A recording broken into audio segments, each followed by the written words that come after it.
do. But, you know, the frustration without a doubt is very, very clear. But again, I think also the great hope that is there. They're going to continue to do this work, and it is about bringing everybody to the table and making sure that we get everything put in place.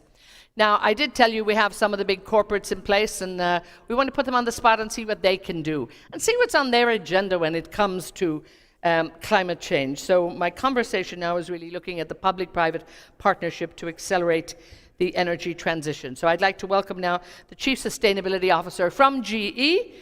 Roger Martella is with us here. So give him a big warm welcome. Thank you so much, Roger.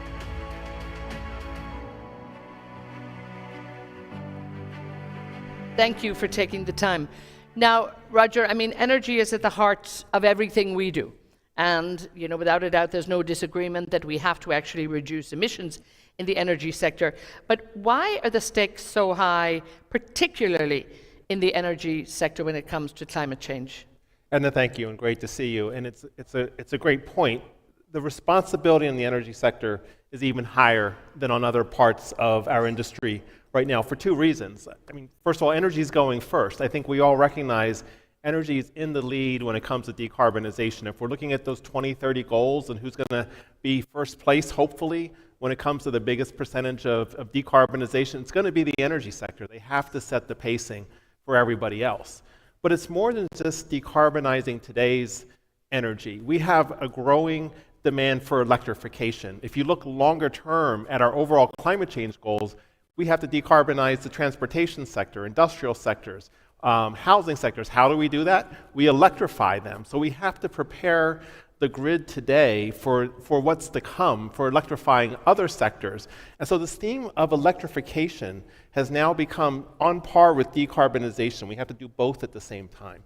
And it was interesting there, we just heard the president of Palau actually say, if we get the energy transition right, we're a long way on the road to actually solving the climate issues. So talk to me a little bit about the role of the emerging markets particularly, and what you see, you know, where is their role in the energy transition? Sure, so emerging economies have to be front and center when we're talking about decarbonization, when we're talking about electrification. GE is a company that helps provide 1/3 of the world's energy in 170 countries. So we feel passionately about every country being part of the solution and addressing these issues. I think we all recognize emerging economies have the people who are most vulnerable to climate change and those who did the least to cause it. So we have to be putting them front and center in terms of the solutions. I really commend the UAE and all the COP28 leadership I've seen, where I think we have the shared goal of elevating the role of emerging economies to be front and center in both how we're solving for climate change and being part of the solution. A very aggressive and pragmatic approach by the UAE to kind of lead in this whole space. And one of the areas we talk a lot about, how do we address climate change for emerging economies by decarbonizing energy and so on, but increasingly we want to see them invested in the breakthrough technology. It shouldn't just be a US-EU issue. We should be looking for opportunities, as we did in Egypt, so that emerging economies have the benefit of being invested in demonstrating these breakthrough technologies and get the benefit from that economy at the same time. Tell us a little bit more about what went on in Egypt. So Egypt, we did something we're pretty proud of at COP27, and we hope it's a template for COP28, and I have a feeling the UAE is going to take this and take it even to the next level. But we wanted to have a proof point for demonstrating the importance of emerging economies and being part of decarbonization technology. So what we did at the Sharm el-Sheikh power plant during COP27, we were able to run the power plant, gas turbines, on a hydrogen blend for the first time for Egypt and the first time for the African continent. It took us about 4 to 5 months to work out the logistics, and we literally pushed a button, and at some point during COP27, we were running a hydrogen blend to power COP27. But the point was, we wanted to demonstrate, again, this is not a US-EU issue. We want Egypt, we want the African continent to be invested in these technologies, so we wanted to prove the logistics to make that happen. And again, you know, when we look at the technology and we look at the breakthrough solutions, they could sometimes be seen to be coming from the West. The funding is there, the R&D is there. How do we transfer that knowledge? Again, I think the UAE's really come up with a real leadership idea. They've announced. And of course, how do private companies like yourself? Yes. You're in 170 countries. They can't be all developed nations. So you have a role to do that as well, don't you? Exactly. And I think the theme here is private-public partnership, as you talked about. We have the PACE agreement now with the UAE, which is talking about $100 billion of funding between the US and the UAE, exactly to do this, to give emerging economies more of a role. So we're having discussions now going from our hydrogen example to small modular reactors, one of the world's most complicated technologies. How can the UAE and other emerging economies be invested so that they're early adopters and early innovators of small modular reactors? How can we train workforces here and engineers to be the nuclear engineers of the future so they're part of the development? So I think this is something you're going to see us collaborating through public-private partnerships leading up to COP28. And even if it's on a smaller scale, I think sometimes we get the feeling everybody's waiting for the grand solution, but actually nothing gets done in the meantime. So it has to be on, sort of showcases like this and making sure you do it. Talk to me, we look at energy demand, it's growing every day, but there's a lot of people in the world that actually don't have access to any energy. And when we look at energy poverty, I mean, even for the corporates, I think this has to be on your agenda as well. Is it? I would argue this is top of our agenda. Going back to our theme of being in 170 countries, there's 750 million people in the world who lack access to affordable, reliable, and sustainable electricity. And we look at the climate change opportunity as an opportunity to address that at the same time. We need to do both of those things together. If we decarbonize energy, but kids can't turn their lights on and parents don't have access to health care and job opportunities, we've not succeeded. And so we feel very passionately that we have to be both decarbonizing and growing access to electricity at the same time for those people who lack access today. It's number one on the agenda. And again, doing the dual investment, which ultimately it will be, again, that has to come for a commitment from the private sector as well.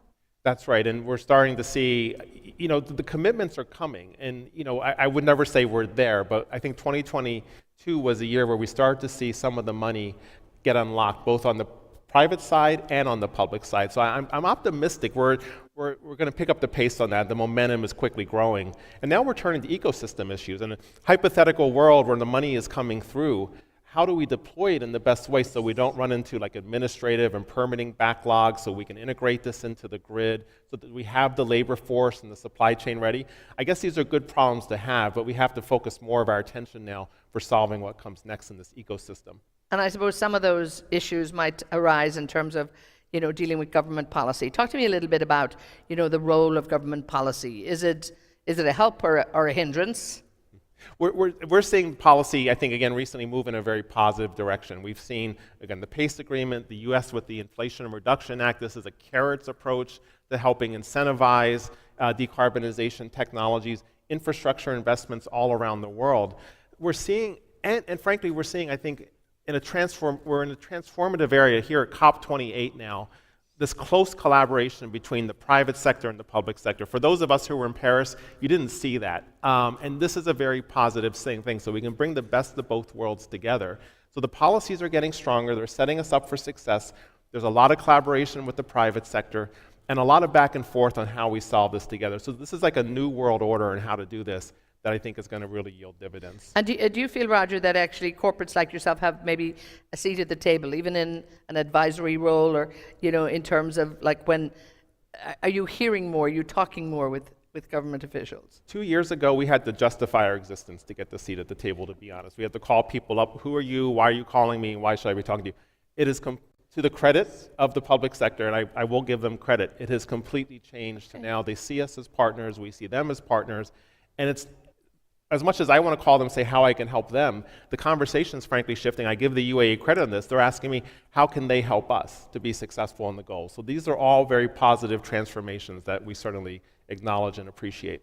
Now, clearly, technology is going to play a big role in our cleaner, greener future, and it is companies like yourself. I mean, been around for a long time, been leading the innovation technology space. So you have to step up. But what practical ways, you've mentioned a few there, what can you do? We've just got a minute or so left to, make sure that we're all heading in the right direction. How, are you putting in place concrete steps that's going to help us get there?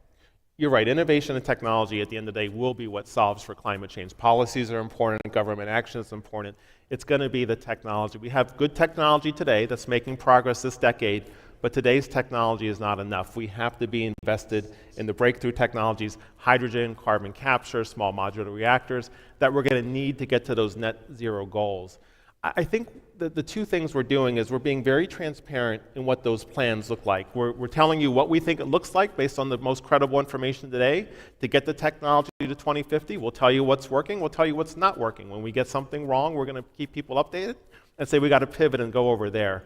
The other point of this, I've said it a few times, but I cannot underemphasize how important this is the role of partnerships. At this point, nothing we do together, nothing we do going forward should be as GE or should be as any one company.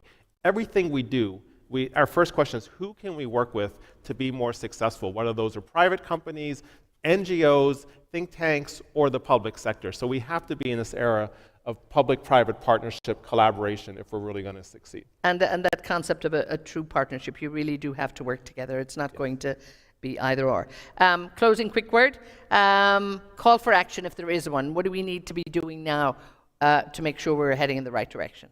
I think we have to set up COP28 for the biggest success possible. I think that what I've heard the last couple of days, the Energy Council and here, is the UAE is bringing some of the most sophisticated leadership to this issue that we've ever seen historically. I think this will be the most significant COP since the Paris Agreement. And I think it's incumbent on all of us here, it's incumbent on us as GE to spend as much time as we can between now and December setting this up to success, to have the impact, not just in December, but going forward to set kind of this new world order with emerging economies coming out of COP28. Well, thank you so much, Roger, for taking the time. Roger Martella from GE, thank you so much. And again, thanks for your upfront approach to this. And good luck with everything. And we'll be calling on you. I think the governments will be definitely knocking on your door as they've been doing for many years. So again, a role of the private sector, so incredibly important. Again, we have a very, very busy morning, so please just stay with us. We have so much going on here. We're going to get a few more chairs out here on this, and they're busy at work. Our guys are doing a great job here. I hardly notice them sort of breeze in and out. We're going to be looking at setting government priorities for net zero future. And just as I was talking to Roger there, as he said, governments can be a help, they can be a hindrance.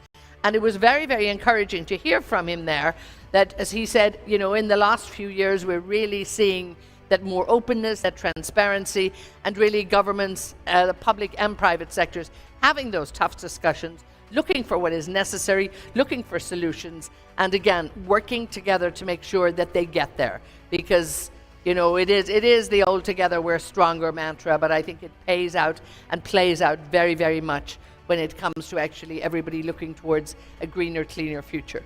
I think we're almost ready to go. Well done, gentlemen. And again, we have a great panel coming up here. And we have a lot to get through today. And then after that, we're going to hear from the big boss at DEWA. We're very excited to have him and listen to what all of the great things that's going on in Dubai. But I think we're now ready for our next panel, and I want to call up the CEO for Global Infrastructure Hub, Mary Lamfrendo, is with us, and her great panel here, so she'll bring us through government priorities in the net zero future. Mary.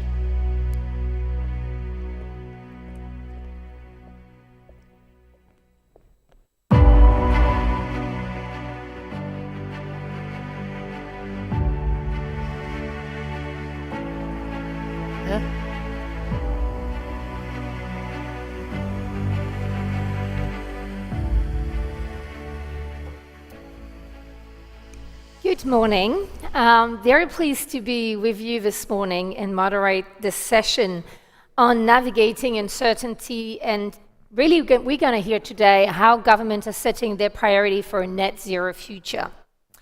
So before we deep dive into today's topic and hear from their excellencies that are here with me on the panel, I think let's just try to frame here very briefly what we are in and why the role of government is so critical at this juncture.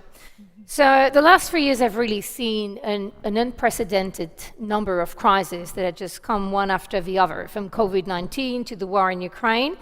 Inflation and the energy crisis that were rampant before have really exploded in the last year, amplified by this conflict. So we've had COP28 that will take place in the UAE this year and is under considerable pressure to keep the 1.5 degrees scenario.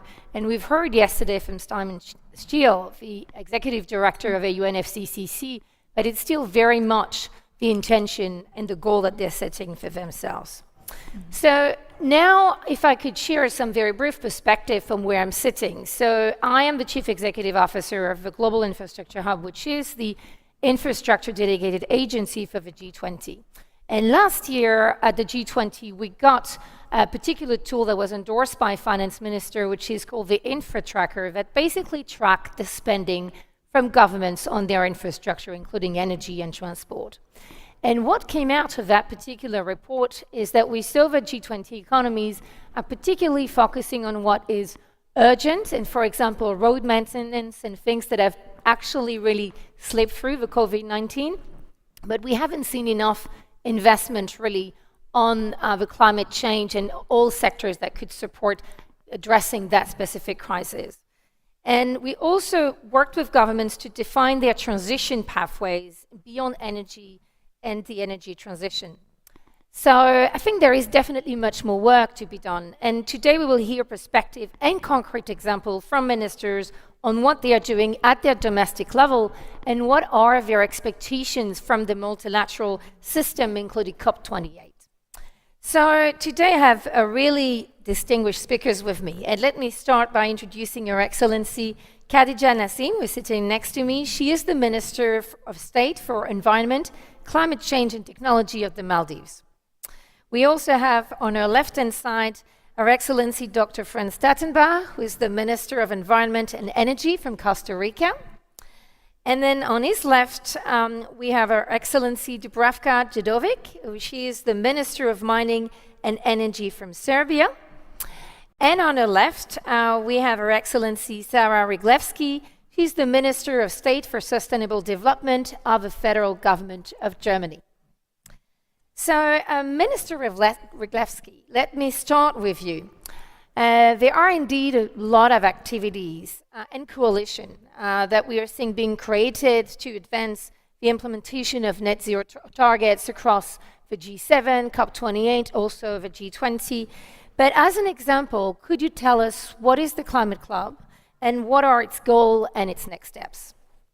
Thank you very much, and thank you for the invitation. Yes, the Climate Club is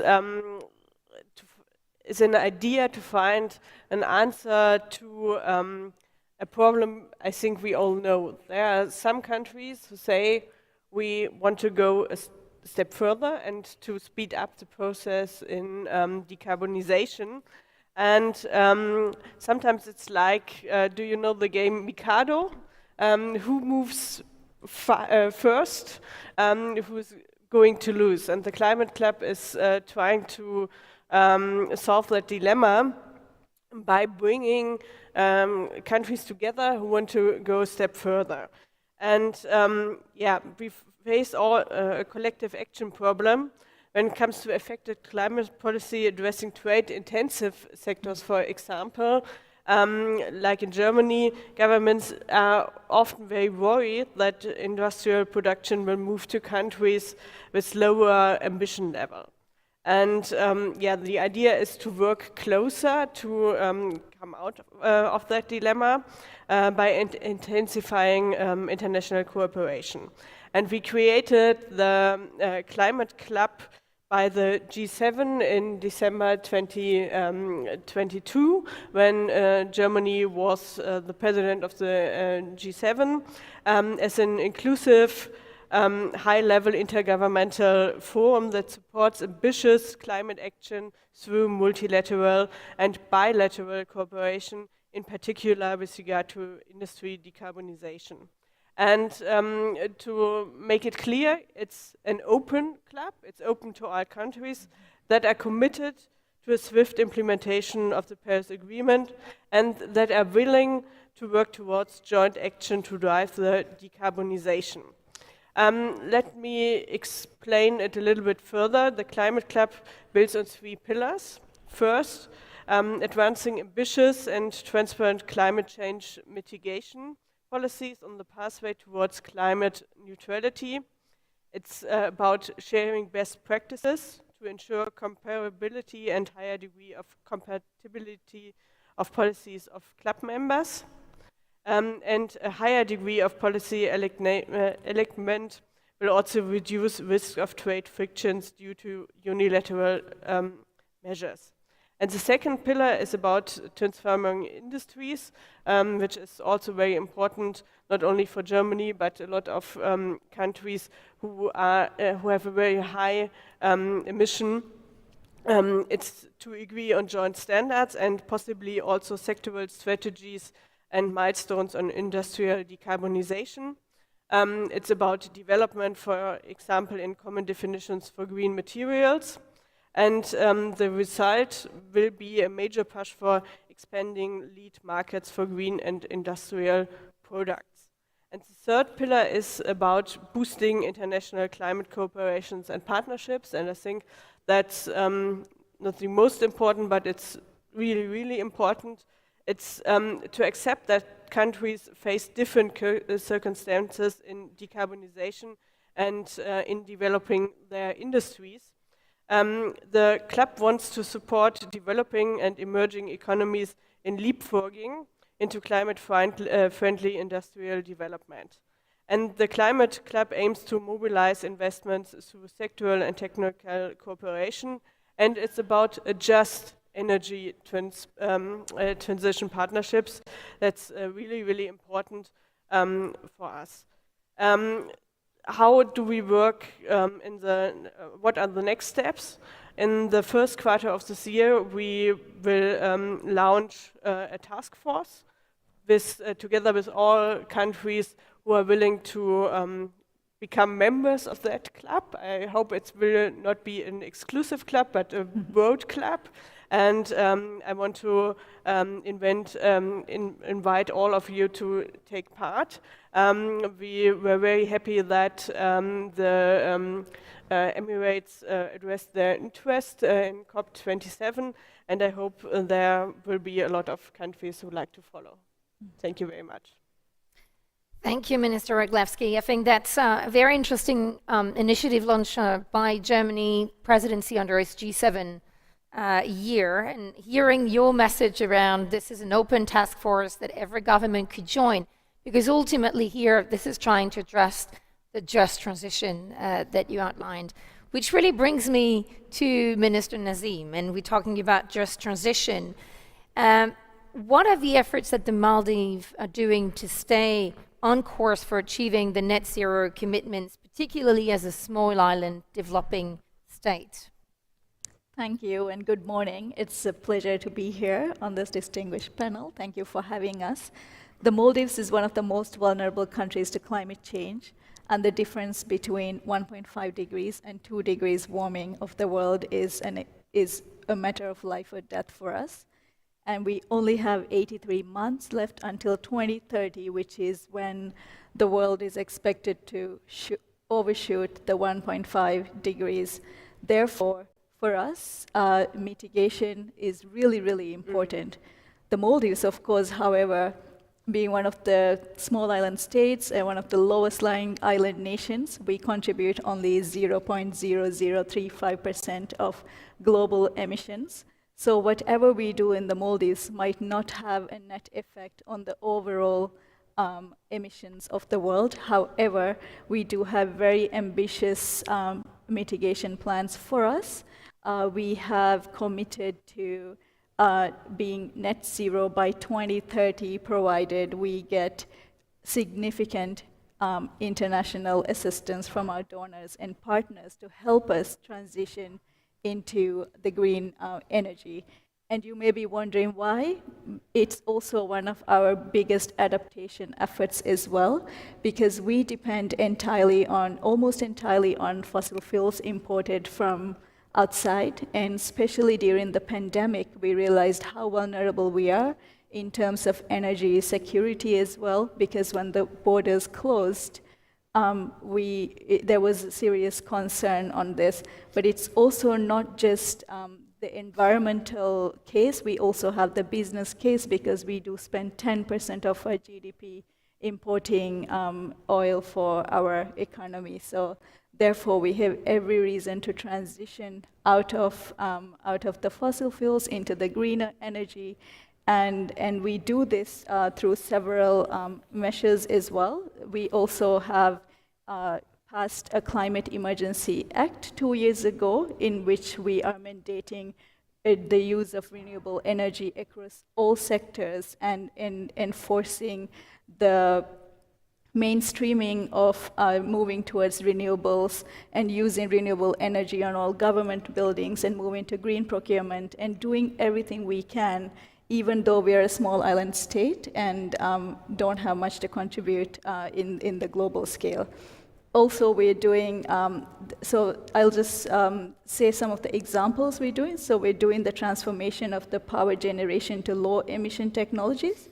So we are increasing the electricity production by renewable energies with the storage and grid stabilization. As you know, the Maldives is 1,180 islands, roughly 200 resorts, 200 inhabited islands. So there's many, many, many grids, and there's lots of inefficiencies. So we're trying to address that. We're also preparing outer islands for sustainable energy development by transforming the energy grids in Maldives into a hybrid renewable energy system, because storage is also expensive, and we're working on that. But while we wait for that, we're working on our grid systems. We're also removing the import duty from all renewable energy equipment, so it's more attractive for businesses. And we're introducing renewable energy in investments, conducive regulations like feed-in tariffs, net meterings, and IPP, piloting financing mechanisms through commercial banks, and promoting energy efficiency practices and technologies at public buildings, and incorporating energy efficiency measures in our building codes as well. We're also, as I mentioned before, driving up the net zero transformation in the tourism sector as well, through enforcing policies of to facilitate zero emissions. So the tourism ministry just completed their 5th transport master plan. So we're developing policies and regulatory frameworks to enable adoption of floating PVs in tourist facilities, developing policy standards for energy efficiency in all of the resorts as well, and developing the quality assurance mechanisms. And we also, in partnership with private sector, we're also trying to promote the net zero emissions policies with the businesses, because we really need the private sector to be on board for us to do this transformation. And the transport sector, of course, the Maldives is a bunch of islands, and we rely on the sea transport. We also have the largest seaplane fleet, and the transport system is a major contributor domestically with our emissions. So we are inviting all technologies and also to transform our transport sector as well. So I think for a small island state, the Maldives is taking a number of measures despite our global emissions, and we are doing a lot in terms of regulatory frameworks, but also in the projects that we're doing to move towards a net zero future, because it's also our adaptation measure. Well, thank you very much, Minister. I think a lot of very powerful message, and you started by framing it like Maldives is really under immediate threat, and very much that overall battle and that particular targets and whatever actions that we're going to take are directly going to be impacting a small island state like Maldives. But meanwhile, you're still working at your domestic level to deploy as many possible options to try to manage that crisis. And I think you mentioned a couple of interesting things, which is you need to think beyond energy, particularly, and decarbonize the transport sector. That's also something that we have been advocating in the G20, particularly when you think about the transition pathways. And using the right technology, I think that's ultimately, and make it affordable for a small island state like Maldives, which then also require the international development assistance that also should provide, and hopefully will provide, some more targeted support. You also touch base on something which is the energy security. And I think that's really something that not only the Maldives have been facing, but that really now helped me to make the bridge with Minister Jadovic. And very much, with this energy crisis that we have seen in Europe, but has been really particularly impacting Europe, Serbia seems to have adopted measures that will ensure a safe and continuous supply of electricity to its citizens. So really interested that if you could share some more details and example of the particular policies and regulations that you've been taken. Thank you, and good morning to all. Well, I must say the first thing that it's dominantly helping us to have the continuation of the electricity supply and the gas supply to our citizens is thanks to the public financings that have been very stable post-COVID. In 2021, we had the GDP growth of 7.5%. And public deficit, fiscal deficit just above 3%, and public debt under control of just about 50% of GDP, which actually help us to see the 2022, the year of crisis, more easily, in the sense that we could ensure not to increase the prices of electricity or gas to a large extent for our citizens and the economy. We are just doing it in January this year. We are having an increase of around 10% of both. We managed to secure enough gas quantities also in the gas storages with the partners in Hungary, besides our own gas storages. We are, in addition to secure the diversification of gas supply, building a gas interconnector between Serbia and Bulgaria, which will help us to connect to the South Stream corridor and also get access to LNG terminals in Greece. This will enable 1.8 billion cubic meters of gas supply in the years to come and make Serbia a transit country from Central East Asia to also Central East Europe. When it comes to the electricity, we are working very hard to interconnect Serbia between Romania and Italy to make that link, also using the undersea cable in Italy, and to build the transmission system more robust throughout our country in order to connect it with Romania. We are investing in that transmission system more than 200 million euros with the help of the partners from Germany, actually, with donor funds as well as bilateral support, as well as the EU funds. So making the grid stronger in order to enable also the trade of electricity more easily. And in that regard, we are working closely. We just launched in December last year the first regional trade of electricity between Serbia and Slovenia, Slovenia being an EU member state, which is a first of a kind platform in the Central East Europe that will enable us to increase the liquidity of the market and increase the volumes of the electricity traded, and hopefully on more affordable prices. The prices, as we know, have increased tenfold in electricity in particular. In that regard, we are working intensively to increase the capacity of the production, and in that regard, we will have new 350 megawatt in our grid this year, which will stabilize the production. But of course, there are many efforts on introducing renewable energy into our system. In the energy efficiency side, as we know, energy efficiency is the new source of energy, as we are still much more inefficient compared to the European average. We are taking a lot of measures in terms of subsidies to help both citizens but also municipalities to be more energy efficient. And also we are talking about 920 million euro program in help that mostly comes from the partners from the EU, that will help actually to be more energy efficient. And in that regard, overall, we hope to reduce greenhouse gas emissions by 2030 by 33% compared to the levels in 1990.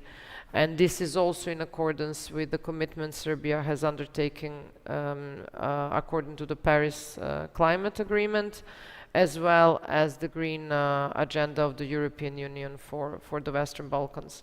To help with some short-term measures, reduce the electricity consumption, we have introduced the deductions for people or households, or also the companies that manage to reduce their electricity consumption compared to the same month the previous year.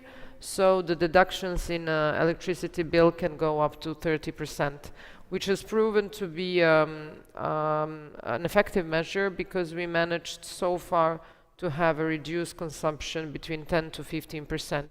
We will see, okay, the winter was quite mild, as for the rest of Europe, which is the real witness of the climate change. So we will see what will be the effect of that in January and February. Now the temperatures are a bit lower.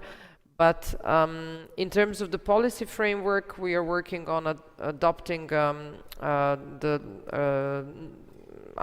amendments to the existing regulation that will actually help us launch auctions for renewable energy, and we hope to get some 1,500 megawatt of renewable into our system.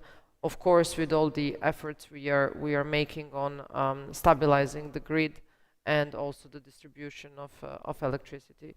So despite the fact that there have been high increases of prices in the market, we have managed to make them more acceptable for our citizens, and we will certainly continue to do so in this year and in the years to come, with all the efforts on the other side to help European continent towards the ambition of climate neutrality by 2050.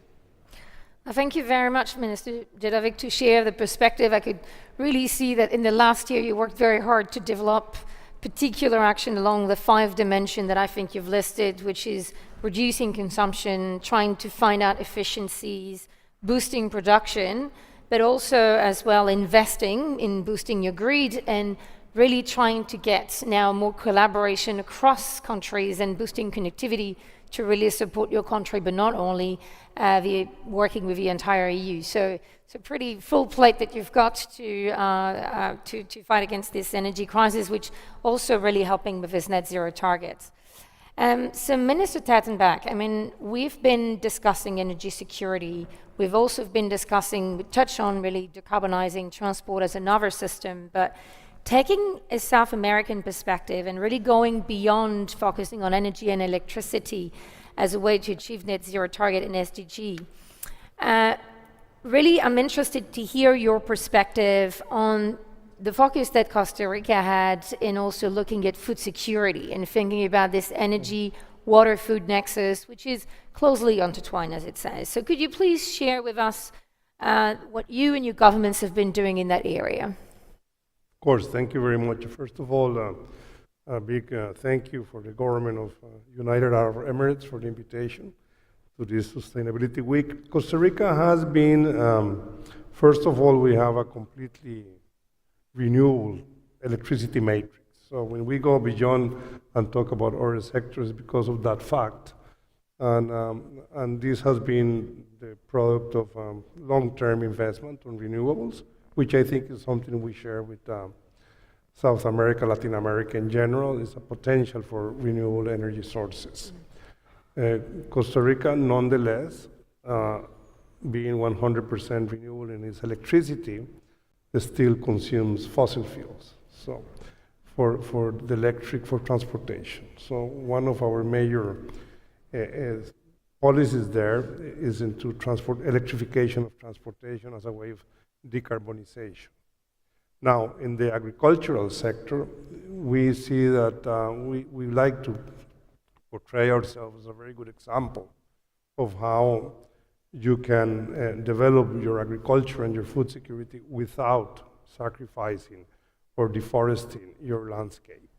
Costa Rica has achieved very productive agricultural sector.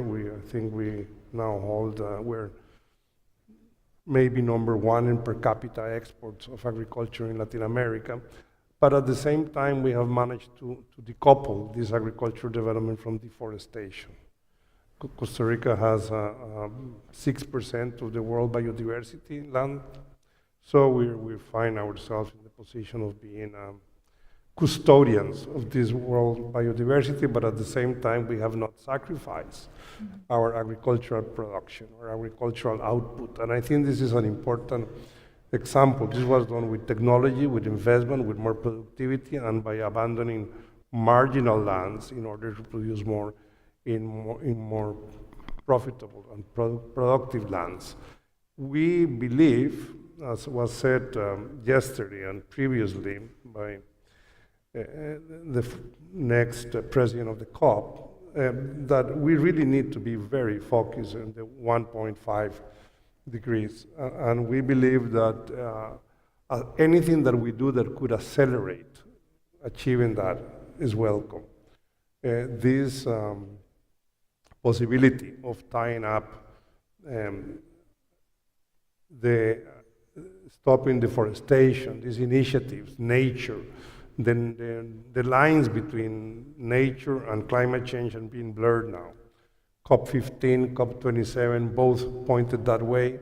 Costa Rica is trying to lead a group of nations in this regard that we think is a major contribution and is eminent necessity to accelerate, because I think my predecessor, Minister Nazmin, said that we need to get to 2030 with a really good shot at 1.5 degrees, or we are in a big problem. And we are also a very vulnerable nation. So this is what we have, this capacity of our country to decouple agricultural production from deforestation is critical.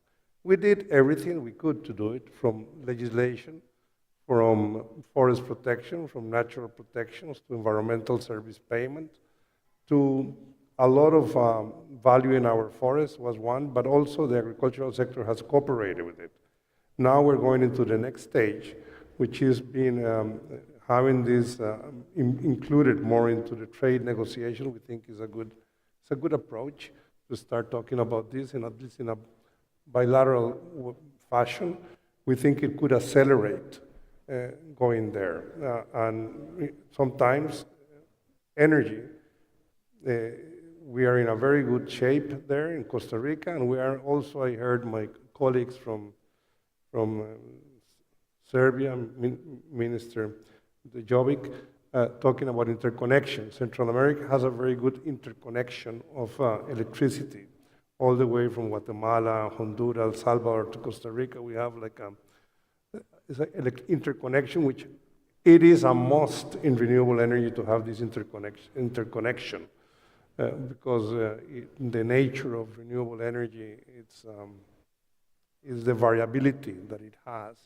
And as a consequence, you need to have a little bit more spread the sources that are going to provide you with energy. And the reason I'm bringing this is because of the next stage is also adaptation, which we did not maybe mention enough, but still with the minute I have, I will say that the challenge as we move from a very respectful agriculture towards forest and nature, the next stage is how fast can we adapt the food systems. And this is a big challenge. We are seeing already the impacts of climate change, big. The impacts of climate change are being felt already at, I think, at 0.8 degrees. And there are serious impacts in our agricultural system. It's going to require serious investment also to adapt the agriculture to the climate change. So we see this as a part of the important thing that need to be delivered in COP28, is the being a more, bringing adaptation finance also to the table. And energy has to do its thing, agriculture has to be adapted, and we have no time to deliver. And we're working at all the fronts. because climate change is already impacting Central America, Costa Rica. Central America is a very vulnerable region as a whole. We are a corridor for hurricanes. We're having a tremendous impact in infrastructure, not only infrastructure for producing energy, infrastructure for water systems, infrastructure for roads are being eroded. It's already impacting the GDP everywhere. So this is the setting. It can be done, but it is urgent, and we need to look at things that could accelerate mitigation at the same time that we adapt. And I think this is where we are trying to contribute, is in this acceleration of mitigation in every front, and at the same time putting forward very concrete examples of how to adapt to climate change. Thank you very much, Minister Tattenbach. And I think you touched on many points in your intervention, but let me point out the bridge that you put together between really the biodiversity and the climate change, the COP15, the COP27. And definitely we've seen really an uptake into the biodiversity through the COP15. I would say even before that, even on the private sector, the push for the TNFD, and after the TCFD, there is an uptake that I think we see at an accelerated pace.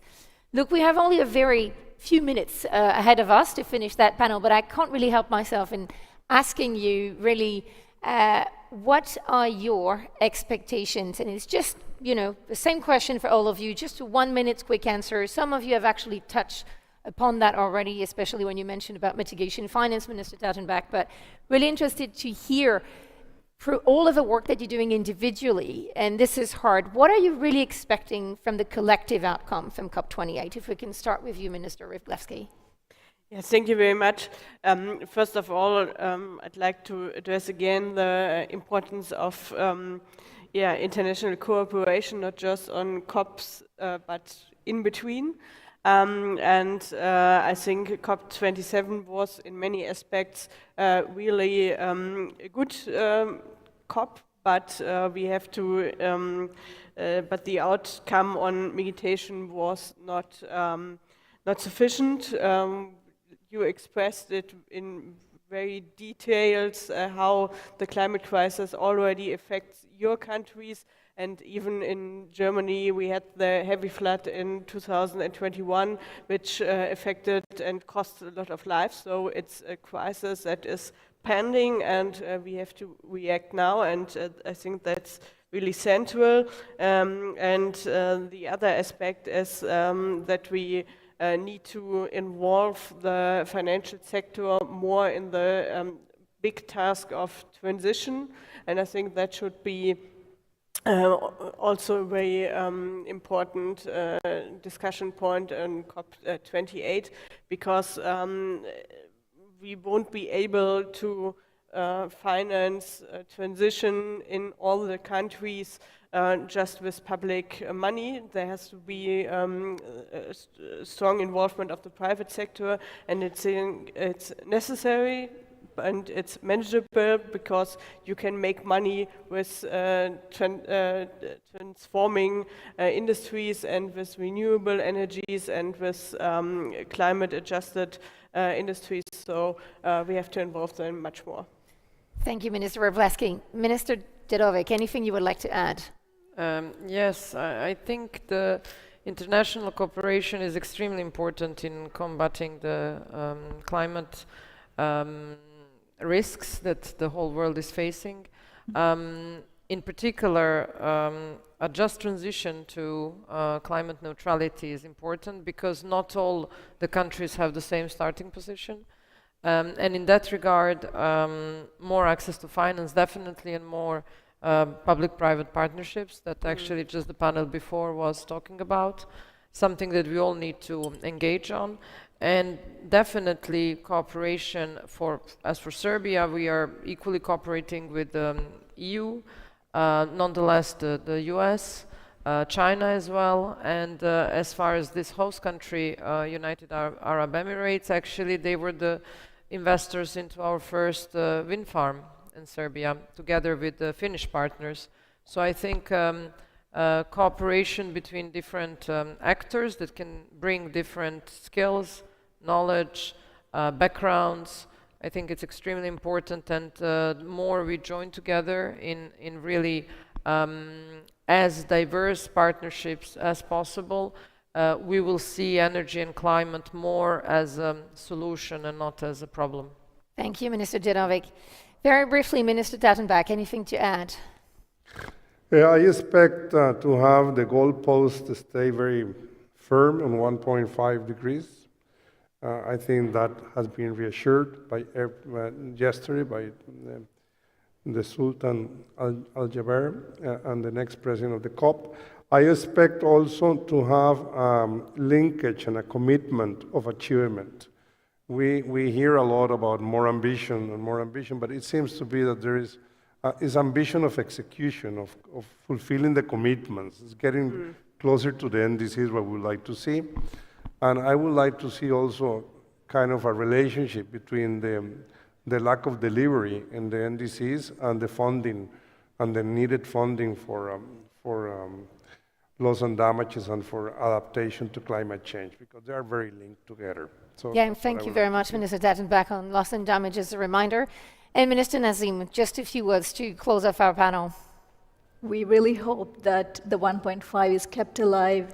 We hope the work program on the global goal on adaptation is concluded in UAE, and I think UAE has an excellent opportunity to really show ambition on loss and damage financing, and also on the broader goal of mobilizing the finance goal, because we have failed to reach the 100 billion and already have started negotiating the new track.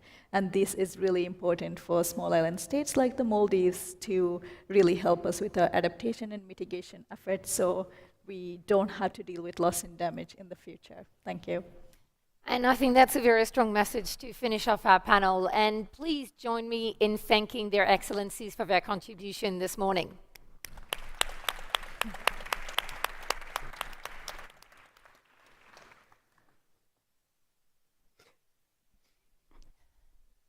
You're all comfortable there, but I do need this stage. I have a very special guest coming on, so thank you all so much. And again, we had a wonderful run around the world there with great insights. Thank you, Mary, so much, looking at what's happening in Jordan, in Maldives, Costa Rica, Serbia, Germany. I mean, so much going on there in terms of what we need to look at. And again, learning examples from other countries. I think this is absolutely important for all of us.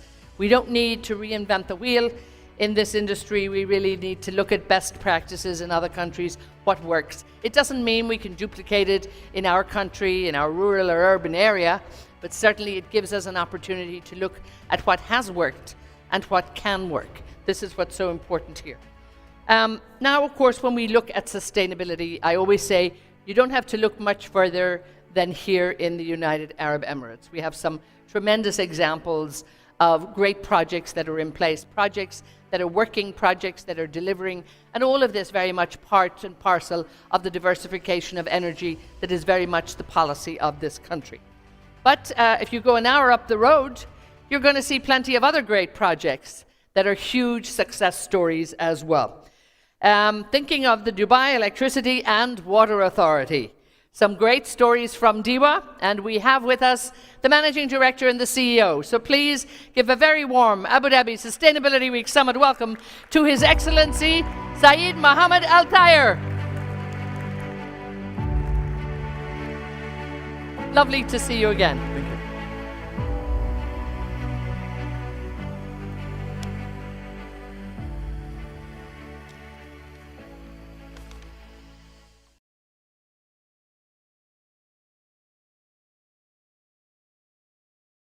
Highnesses, Your Excellencies, ladies and gentlemen, to be with you at the Abu Dhabi Sustainability Week Summit is an important platform to exchange experiences and develop innovative solutions that support the global efforts to a more sustainable future.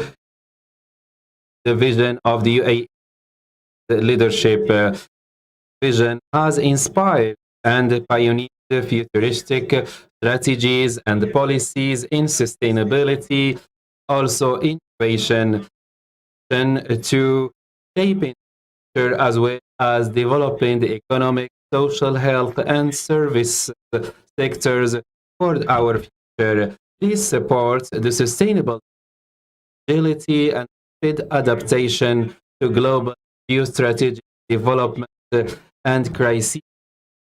Successfully overcoming the efforts have resulted in UAE assume a lead global position in various fields, especially diversifying energy sources, supporting the circular economy, clean energy project, having the largest and most efficient solar power plants, in addition to being the first country in the region to use energy for peaceful purposes to generate electricity. Achieve a lead global position in the top rank in many indicators and indices the way of the COVID-19 pandemic, from the response stage to the recovery, overcoming the economic and social repercussions of the pandemic. Countries, including European countries, are expanding the use of fossil fuels and retrofitting and operating all nuclear power plants of the Russia-Ukraine sequence geopolitical developments that have demonstrated the fragility of the global system. However, the carrying its energy plans as well as the development that balances between environment to support effort in combating climate change, called that are full of confidence.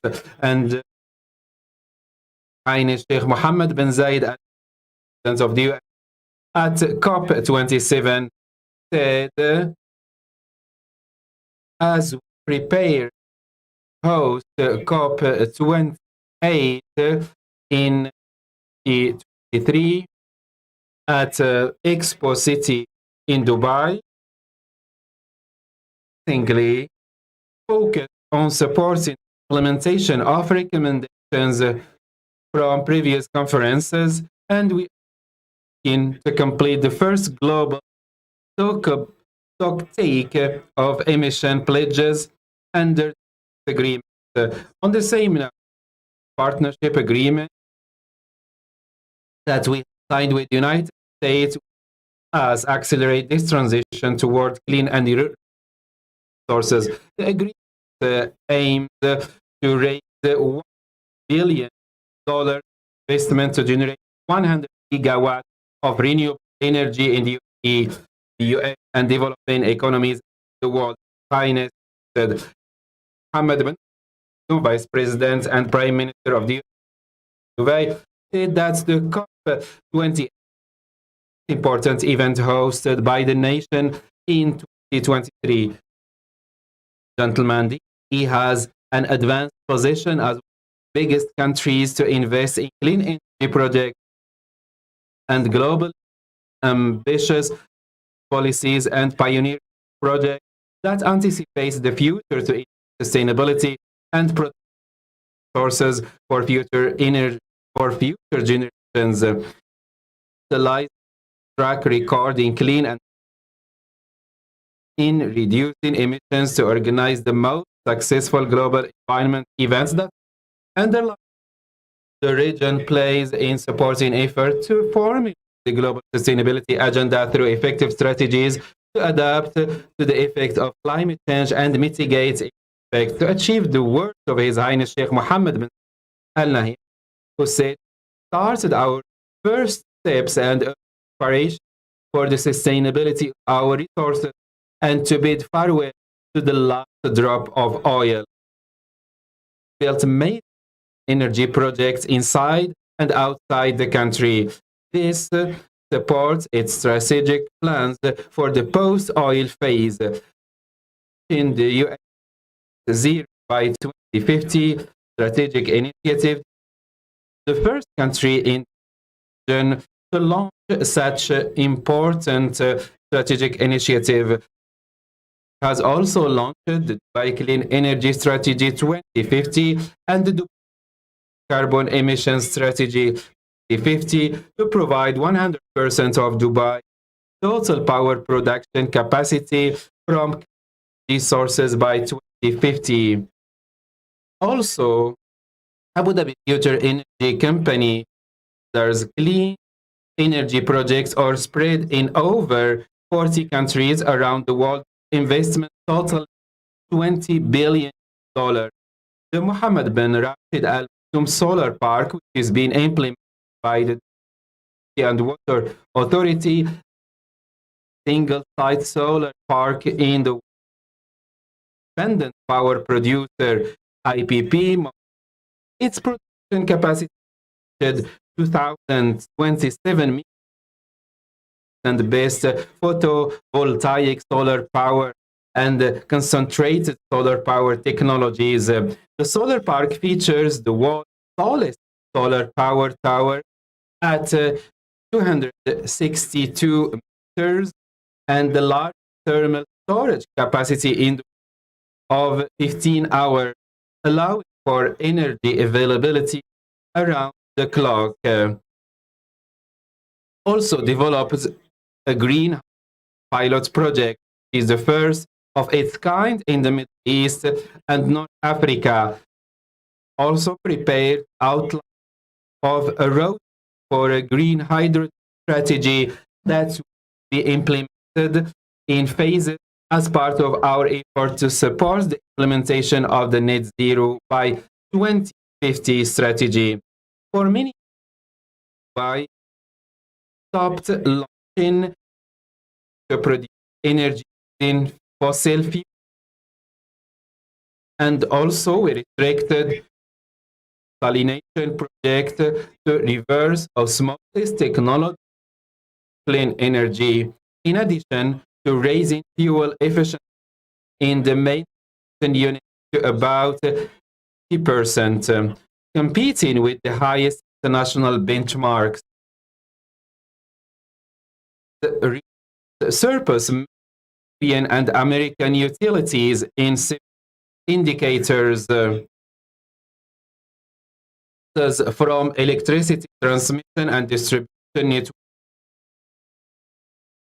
2.2%, and this is compared to 6 to 7% in Europe and the United States.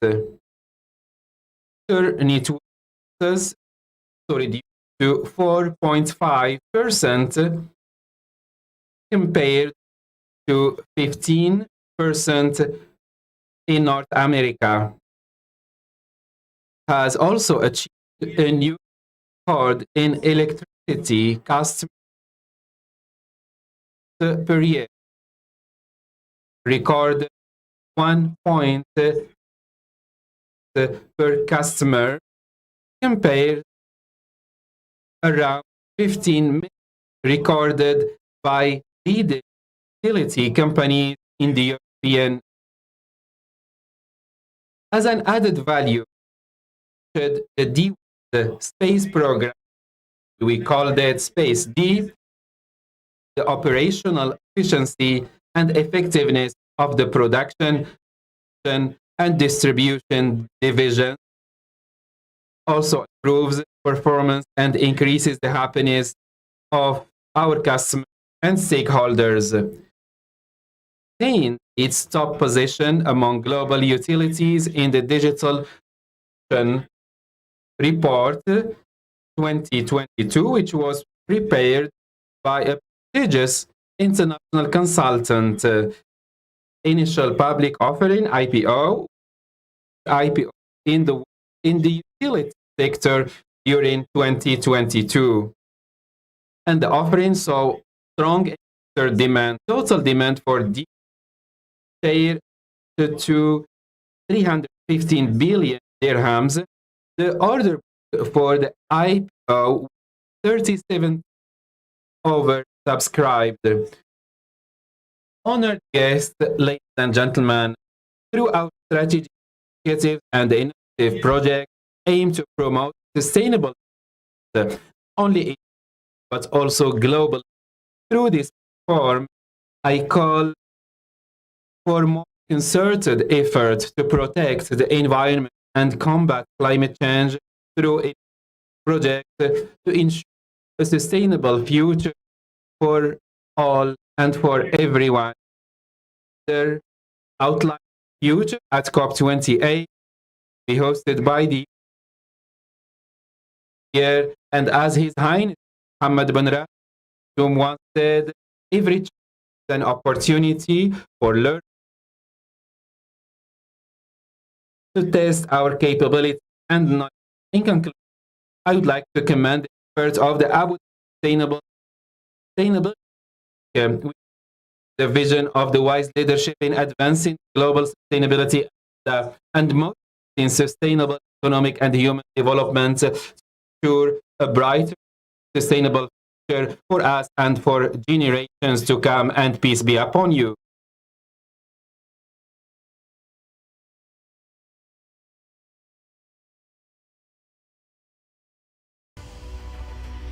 And thank you so much, His Excellency Saeed Mohammed Al-Tayyer there, bringing us up to date with what's happening at DIWA. And, you know, thank you so much for the running commentary, sound and pictures. It really brought it alive, all of the tremendous work that's going on in DIWA, the largest solar park in the world, photovoltaic technology, the first green hydrogen project in the world like this, even holding world records on customer satisfaction. And I think also this is the first time we've also heard about looking forward to keeping the customer and keeping our people happy. This is so important. I think we're hearing a lot about issues and conflicts and what we need to do for better economic awareness and everything, but actually at the end of the day, what do we all want? We all want to be happy. And I'm going to hopefully keep you happy with a tremendous conversation that's going to happen now. Two dynamic gentlemen who are going to come here and hold a conversation talking about partnership as a lever of change, and adding to, I think, the great optimism we heard there from Mr. Al-Tayyer and the great work that's going on. They're going to give us perhaps a global perspective on that. So I want you to welcome the United Nations Climate Change High-Level Champion for COP27, the Special Envoy on Financing for the 2030 Agenda, Dr. Mahmoud Mohildin. He's around, and joining him is the UN Climate Change High-Level Climate Champion for COP26, Nigel Topping. What a great couple. The dynamic duo, here they are. So enjoy this. I'm looking forward to it. Thank you, gentlemen. You go right. You go right. All right. Okay. Well, thank you for the dynamic interaction, the dynamic duo. Never been called that before. So it's lovely to join everyone. Just to very quickly put us in context, this role of climate champion was created as part of the Paris Agreement by the parties to that agreement, recognizing that we need to mobilize the whole of society, not just national governments, but the private sector, private finance, industry, cities, banks, investors, and all of civil society. And so the job which I had until the end of COP27, and Dr. Mohideen still has for another year, now with the excellent news of the appointment of Her Excellency Razan Al Mubarak, is to mobilize that non-sector community to work with and in support of the national governments. Hence, the topic of partnerships is one very dear to our heart. And Mahmoud, I wanted to jump straight into finance, because I remember the day you were appointed, you just published a paper on the issues around of debt. You know, everyone's concentrating on the 100 billion, and you've got a bigger picture, and you were talking about the issues around debt. So I wonder if you could maybe use the debt issue as a way in, and tell us a little bit then about the main findings of the paper which we and the two presidencies commissioned from Nick Stern and Vera Songway, the Finance for Climate Action, and especially when it focuses on partnership between public and private. Right.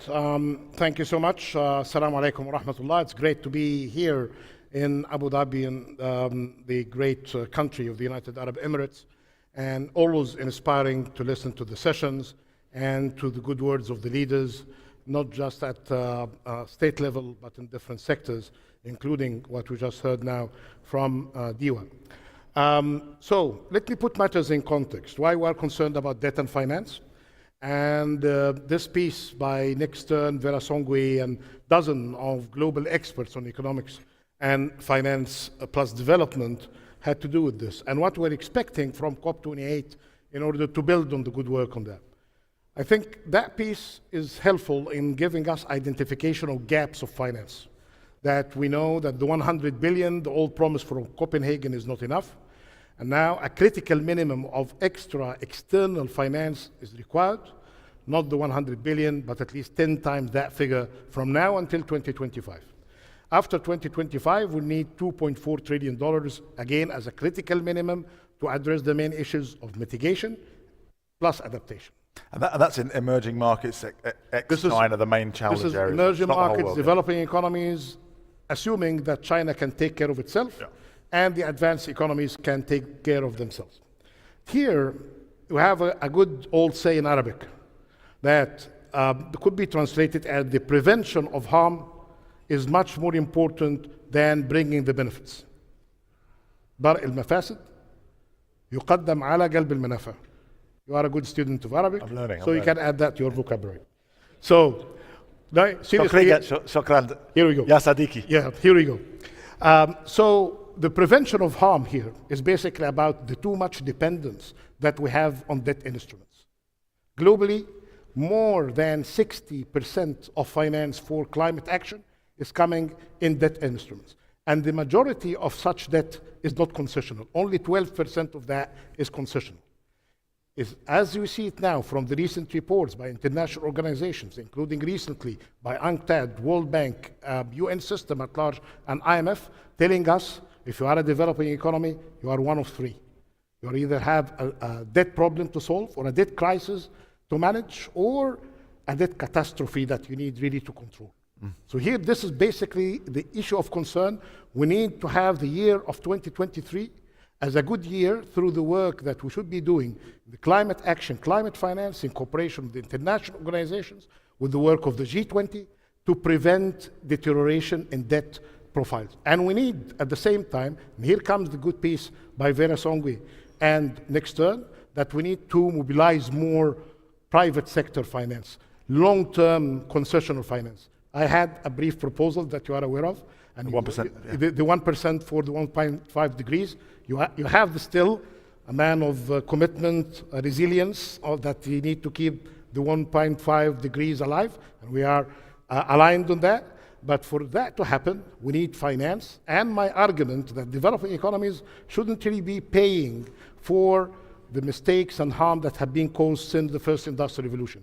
We need, if we are going to be getting long-term concessional finance, it should be with a maximum of 1% at a cost, 10 years of grace, and no less than 20 years of payback period. So this is an example of a very practical solution. And one thing for me that was really exciting about the outcome of Sharm el-Sheikh was that it felt to me like the COP, this multilateral gathering, is growing in confidence to not just solve things that it can do. I mean, it can't do MDB reform within the UNFCCC, but to use its voice, the voice of all nations, many of them vulnerable. And we had a very strong call for reforming the global financial architecture and the MDBs on that. And it seems to me there's a sort of an architecture of solutions, like 1% solution, you say, sustainability-linked bonds, debt for nature or debt for climate, swaps, catastrophe clauses, so that the most vulnerable small economies don't get overwhelmed with the need to basically use debt as insurance when they get hit. What do you see as the job that you and Her Excellency Razan Al Mubarak and the two presidencies now, Egypt and the UAE, might be able to do to turn that paper, laying out an engineering approach to how we get to that, as an actual set of actions for reform and new instruments? You shared a good list of things that basically benefiting from the accumulation of knowledge of many countries. When you mentioned the swaps, this is the experience of Seychelles, Belize, and Barbados. When you mentioned the clauses related to catastrophes that should be inserted in contracts, this is the experience that came again from Barbados.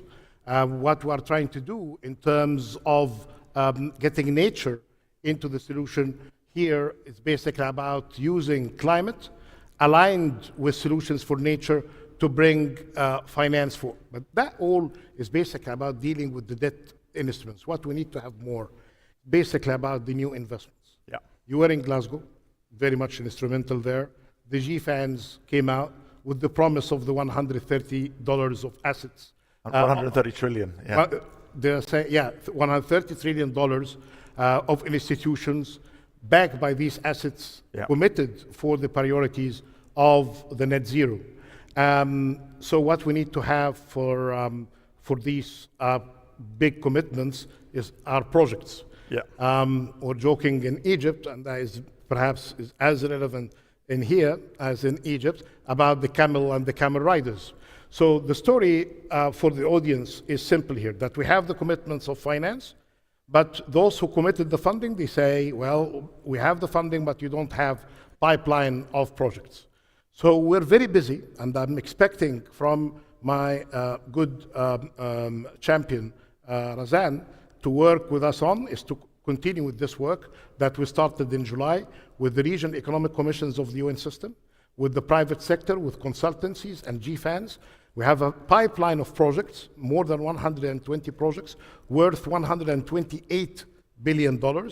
We presented 50 of them just as examples in Sharm el-Sheikh, and they are covering mitigation, adaptation, and some of the joint activities between the two lanes of activities here. What we need to see is not to have a longer pipeline from now until we meet in November in Dubai, but what we need to see some of the actions, some of the projects that have been prepared, already funded by some of the investment banks. I think what we discovered in that process was that it's too easy for a group of private actors to sit in one corner criticizing public actors, and a group of public actors to sit in another corner and criticize private actors. I mean, for me, one of the exciting things about we brought all under one ceiling. And one of the exciting things about UAE hosting this COP is that this is a kind of nexus play where the public and private, domestic, and external partner. But can I just say something as well that came out from this conversation based on your good emphasis on partnerships, because the good spirit of partnerships were there in all of these 5 regional roundtables. So 2 big ideas came up from them. One is basically about expanding the role of debt swaps and investing in climate and nature, and the other one with the carbon credit market, and now we have the ACME initiative, the African Carbon Credit Market Initiative, that came out through conversation. We didn't go actually prepared. Actually, that came out when we were together in Addis discussing in some sort of a dynamic format what could come more of innovative solutions to our challenges. And that was the real. I think that was one of the big lessons, right? Yeah. We realized we needed to create a better conversation. The focus was on partnership, public-private, around mobilizing finance for projects. But once you start the better conversation, you start focused on the need to deliver bold change. You start getting into creative and problem-solving mode, and there were a lot of African heads of state and private finance leaders who launched that initiative within a few months in Sharm el-Sheikh, and they had a session yesterday. I think I saw another 200 million of forward commitments of credit. Exactly. So there's real momentum there. And the commitment of funding, the $6 billion from now until 2030, that we hope to have more of them, are linked to opportunities for jobs, around 30 million jobs to be created. And we built in some good experience in Africa, including the case of Gabon that we had there. We had a very dynamic minister with many good solutions, Minister Lee White with his president, and we tried to build on their experience to have a market that is adapted to the needs of developing economies from Africa. And actually, this for me is one of the lessons that I'm, given what I've heard, and very encouraging and very thoughtful messages from the incoming COP president, Dr. Sultan, and the new champion, Razan, about actually maybe being a bit more specific about learning from some of these issues, like the ACME, like the AFR 100, which is 32 African countries committed to regenerating about 116 million hectares of degraded agricultural land, is that the COP can become a place where these bold targets for public-private mobilization are published now, like the beginning of the cycle, and then the challenge goes out to finance, industry, public sector to come together and then deliver not just commitments but evidence of maybe headline target commitments, but real capex and actually deals being done. That seems to be the direction we got to go in for COPs of the future. For all of that to happen, we need really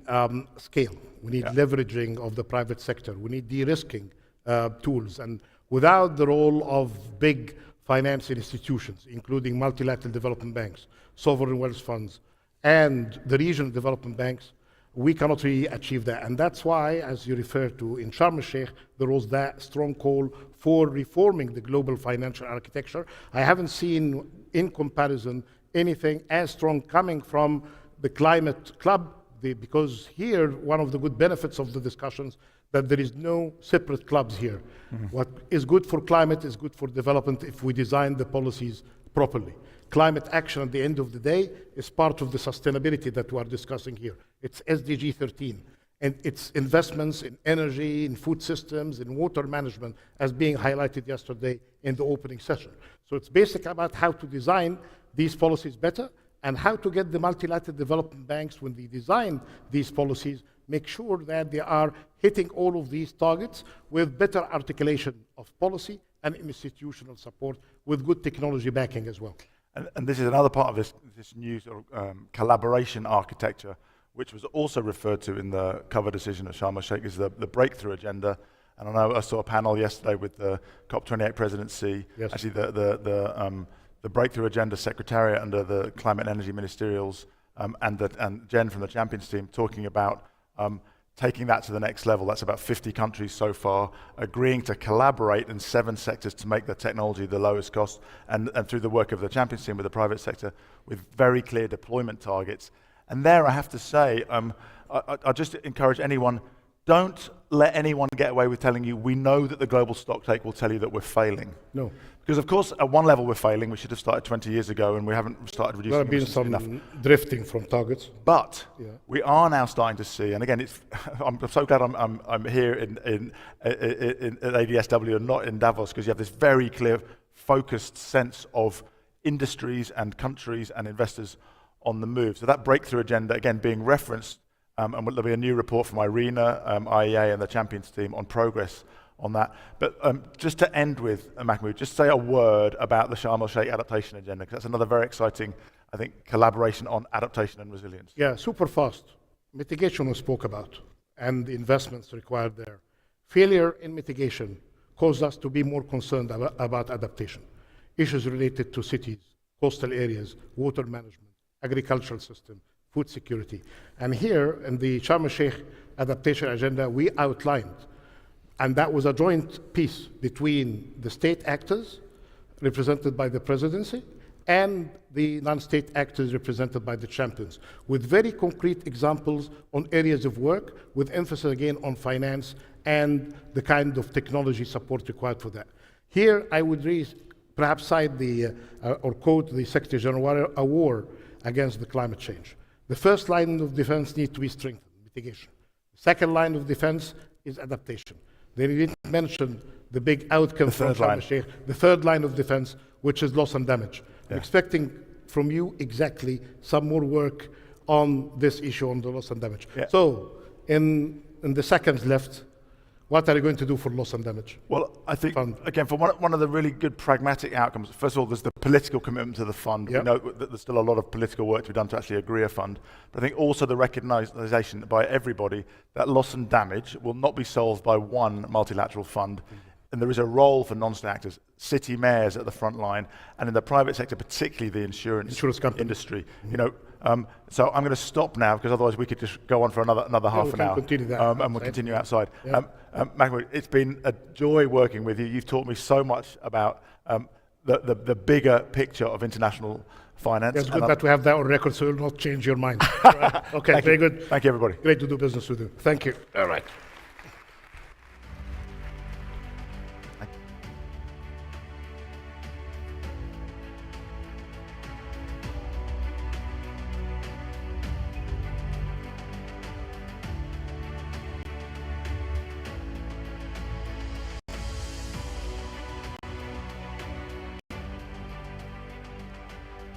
Gentlemen, thank you so much.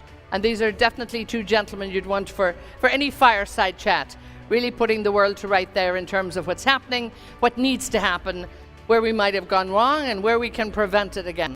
It's always a delight to listen to both Dr. Mahmoud and to Nigel, really putting it in perspective there.